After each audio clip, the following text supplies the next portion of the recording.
काश कि मैंने ये बुक 20 साल पहले पढ़ी होती। ये लाइन अमेरिका के एक बहुत ही बड़े बिल्डर लैरिसन क्रैक ने कही थी जब उन्होंने रिच डैड पुअर डैड पढ़ी थी।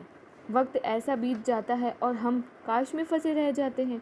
ऐसी बहुत सारी चीज़ें हमें जब पता लगती हैं जिससे हमारी लाइफ बदल सकती थी।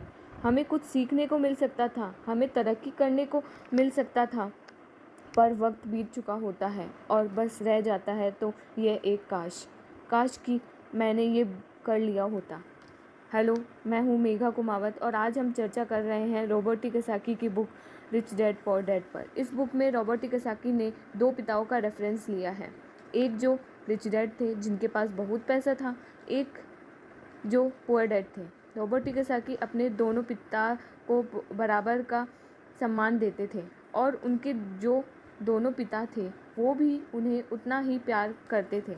बहुत सारे लोगों के सवाल हो सकते हैं कि एक वक्त पर एक इंसान के दो पिता कैसे हो सकते हैं, या कोई और क्वेश्चंस। मुझे लगता है कि रॉबर्ट कियोसाकी समझाना क्या चाहते हैं वो हमारे लिए फ़ायदे की बात होगी।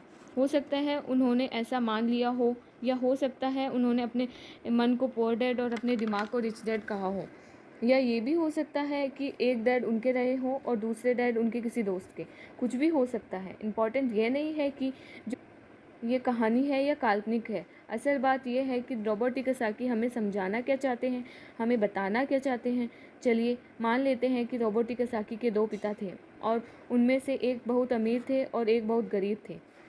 तो रॉबर्ट कियोसाकी कहते हैं कि सोच जो है वो बहुत बड़ा रोल प्ले करती है, और इसी माध्यम से रॉबर्ट कियोसाकी कहते हैं कि हालांकि वो दोनों पिता उनके अपने थे, हालांकि दोनों पिता उनका उतने ही शिद्दत से, उतने ही मन से ख्याल रखते थे, उतना ही प्यार करते थे, अपनी जान निछावर करते थे और हमेशा उन्हें सिखाने की कोशिश करते थे, ज़िंदगी में आगे बढ़ने की कोशिश करते थे।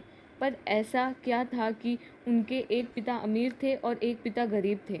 सारा खेल सोच का है, सारा खेल नज़रिए का है। नज़रिया इंसान को तरक्की दिला सकता है और नज़रिया इंसान को की नाव को डुबो सकता है। तो ये हमारे ऊपर है कि हम किस रंग के चश्मे को पहनकर कैसा मौसम देख सकते हैं।